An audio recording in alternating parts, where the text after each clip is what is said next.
Impuesto a las ganancias, NIC 12. Integrantes. Desarrollaremos el tema de medición, reconocimiento de impuestos corrientes y diferidos, presentación, información a revelar, infografía y un caso práctico. Medición. Los pasivos y activos corrientes de tipo fiscal que procedan del periodo actual o de periodos anteriores deberán ser medidos por la cantidad que se espera pagar o recuperar de la autoridad fiscal, aplicando las normativas y las tasas correspondientes. Los activos y pasivos por impuestos diferidos deberán medirse utilizando la tasa impositiva que sea aplicable en el periodo, ya sea cuando el activo se realice o el pasivo se cancele, tomando en cuenta las leyes fiscales. Los activos y pasivos por impuestos, ya sean estos corrientes o diferidos, se medirán prácticamente utilizando las tasas y leyes fiscales que han sido aprobadas. En algunos países, la forma en que la entidad vaya a recuperar o liquidar los vendidos de un activo pasivo puede afectar alguna o ambas de las circunstancias. La tasa a aplicar cuando la entidad recupere o liquide los vendidos del activo o pasivo. La base fiscal del activo o pasivo. Si un pasivo o un activo por impuestos diferidos surge de un activo no depreciable utilizando el modelo de la revaluación de la NIC 16, se aplicará el primer tipo en la medición del activo o pasivo por impuestos diferidos asociados con los activos no depreciables. Si un activo o pasivo por impuestos diferidos surge de la propiedad de inversión que se mide utilizando el modelo de valor razonable de la NIC 40, esta presunción es refutada si la propiedad de inversión es depreciable y si se mantiene dentro de un modelo de negocio cuyo objetivo es consumir sustancialmente todos los beneficios económicos. Reconocimiento de impuestos corrientes y diferidos. La contabilidad de los efectos fiscales, tanto en el periodo corriente como en los diferidos, de una transacción de proceso económico ha de ser coherente con los contables. Partidas reconocidas en el resultado. La mayoría de los pasivos y activos por impuestos diferidos aparecen cuando los ingresos y gastos que se incluyen en la ganancia contable de un determinado periodo.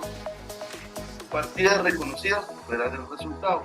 Los impuestos corrientes diferidos que se relacionen con partidas que se reconocen en el mismo periodo o en montos diferentes, esto puede incluirse en otros estados integrales o directamente en el patrimonio.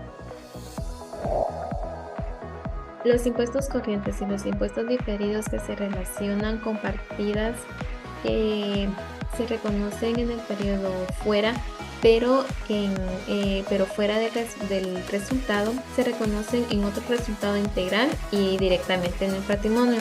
La norma indica algunos ejemplos de partidas que se pueden reconocer en otro resultado integral, como un cambio en el importe de libros proveniente de una revaloración de propiedad, planta y equipo, y partidas que se pueden reconocer dentro del patrimonio, como un ajuste al saldo inicial de las ganancias acumuladas proveniente de un cambio de políticas contables que se utilizan de manera retroactiva.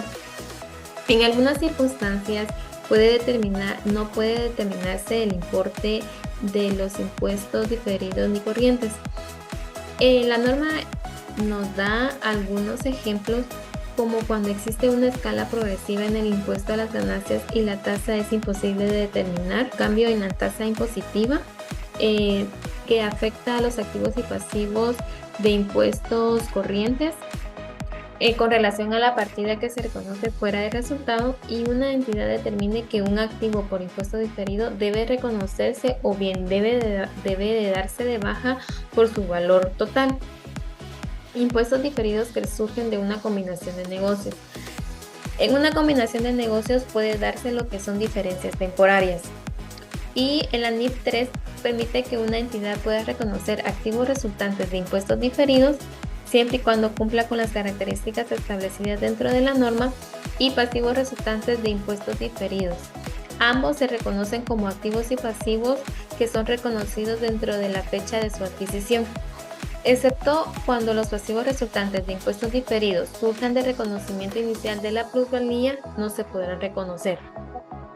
Impuestos corrientes y diferidos surgidos de pagos basados en acciones. La norma requiere que estos impuestos sean reconocidos como ingresos o gastos e incluidos en el resultado del periodo, excepto cuando una transacción que se reconoce fuera del resultado y en una combinación de negocios. Presentación. La norma nos indica de qué forma podemos presentar activos y pasivos por impuestos y también gastos por impuestos a las ganancias. Con respecto a la presentación de activos y pasivos por impuestos, la norma nos indica que podemos hacer una compensación. Pues en general las normas de información financiera no nos permite que una entidad haga una compensación entre activos y pasivos o ingresos con gastos, pues sin embargo en algunos casos pues estas compensaciones sí son permitidas. Vamos a poder hacer esas compensaciones si se tiene el derecho exigible legalmente de compensar los importes reconocidos anteriormente y que se tenga la intención de liquidar el importe neto, ¿verdad? O de realizar el activo y liquidar el pasivo simultáneamente. Con respecto a poder compensar activos y pasivos por impuestos diferidos, sí se puede hacer.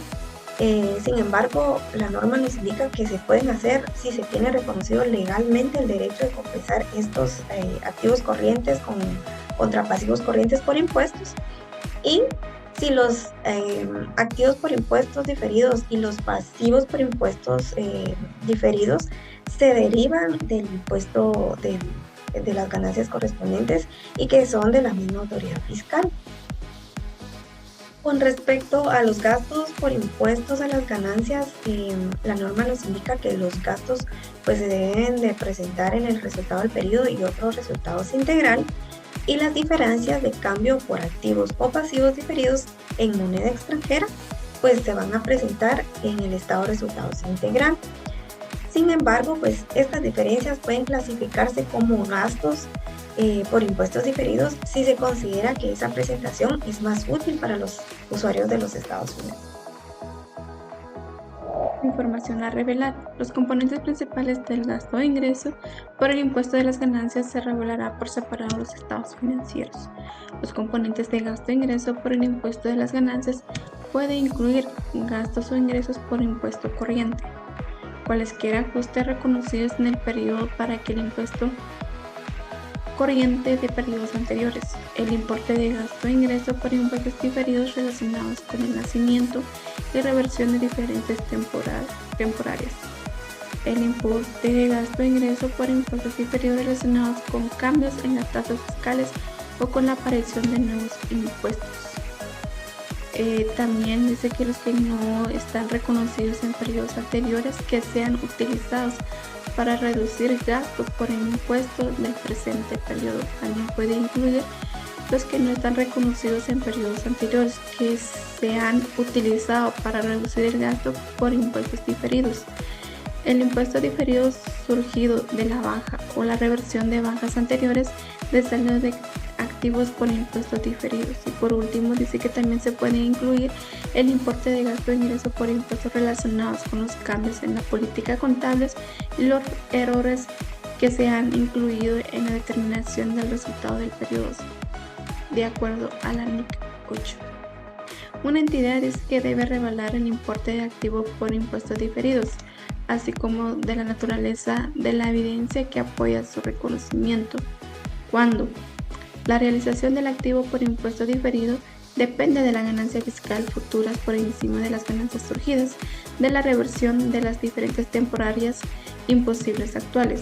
También la entidad ha experimentado una pérdida ya sea en el periodo actual o en el precedente en el país con el que se relaciona el activo por impuesto diferido. Infografía. Impuesto a las ganancias NIC 12. Esta NIC en su objetivo busca el tratamiento contable del impuesto a las ganancias y muestra el principal problema al contabilizar el impuesto, que es la recuperación, liquidación en el futuro del importe en libros de los activos pasivos que se han reconocido en los estados financieros y las transacciones y otros sucesos del periodo corriente que han sido objeto de reconocimiento en los estados financieros. En el alcance es la aplicación en la contabilización del impuesto a las ganancias y todos los impuestos, ya sean nacionales o extranjeros, y no aplica los métodos de contabilización de las subvenciones del gobierno según NIC 20. Y hace mención de las definiciones de ganancia contable, ganancia fiscal, gasto, impuesto corriente, pasivo por impuestos diferidos, activos por impuestos diferidos, las diferencias temporales que se dividen en imponibles y deducibles. Base fiscal, reconocimiento de pasivos y activos por impuestos corrientes, que el pasivo será reconocido siempre y cuando esté pendiente de pago. Y si el importe a cobrar que pertenece a una pérdida fiscal puede ser retrotraído para recuperar las cuotas corrientes satisfechas en periodos anteriores, entonces debe ser reconocido como un activo. Reconocimiento de pasivos y activos por impuestos diferidos. Los pasivos por impuestos diferidos son impuestos sobre las ganancias que la empresa deberá pagar en el futuro. Los activos se enfocan en los beneficios futuros que recibirá la organización. Las diferencias temporales imponibles son aquellos que causarán un aumento en el pago de impuesto a la renta, siempre y cuando en el futuro se revierta. Y las diferencias temporales deducibles se generarán una reducción en el pago del impuesto a la renta, por ejemplo, los que reflejan NIC 12, los beneficios por retiros, los costos de investigación, el costo de una combinación de negocios. Está la medición, reconocimiento de impuestos corrientes y diferidos, y la presentación de activos y pasivos por impuestos, gastos por el impuesto a las ganancias. Caso práctico. Tenemos aquí que la empresa Multiproductos PF tiene los siguientes datos para los cálculos de ICR 2021-2022. Por lo tanto, la utilidad para el año 2021 es de 4.000, el año 2022 es de 6.000, la depreciación vehículos según SAT es de 1.000 para los 2 años, la depreciación vehículos según contabilidad para el año 2021 es de 2.050 y para el año 2022 no se tiene depreciación. Los cálculos para el año 2021 son de la siguiente manera. En el área fiscal tenemos que la utilidad neta es de 2.250, en el área financiera es de 1.462.50, tenemos una diferencia. Aquí hacemos el cálculo de la diferencia temporaria, por lo cual necesitamos los datos de la utilidad antes de impuesto para el área fiscal, que son 3.000, la utilidad antes de impuesto por la parte contable, que son 1.950, por lo tanto nos da una diferencia de 1.050. Sobre esa diferencia hacemos el cálculo del ISR del 25% y nos da 262.50. La contabilización de esos 262.50 es de la siguiente manera. Cargamos impuestos sobre la renta corriente 487.50, cargamos impuestos sobre la renta diferido, que son los 262.50, y abonamos impuestos sobre la renta por pagar por 750. En este caso la utilidad fiscal es mayor que la utilidad financiera, por lo tanto nos origina un diferido. Ahora, para el año 2022 tenemos que la utilidad neta es de 3.750 y para la parte financiera es de 4.500. Ya haciendo el cálculo de la diferencia temporaria, tenemos una diferencia temporaria de 1.000 quetzales y el impuesto sobre la renta diferido es de 250. Ahora, la contabilización es de la siguiente manera. Cargamos impuestos sobre la renta por 1.500 y abonamos impuestos sobre la renta diferido por 250 y el impuesto sobre la renta por pagar por 1.250. En este caso la utilidad financiera es mayor que la utilidad fiscal, por lo tanto nos origina un pasivo diferido. Y hasta aquí ha sido nuestra presentación del grupo A2 de la sección H. Gracias por su atención.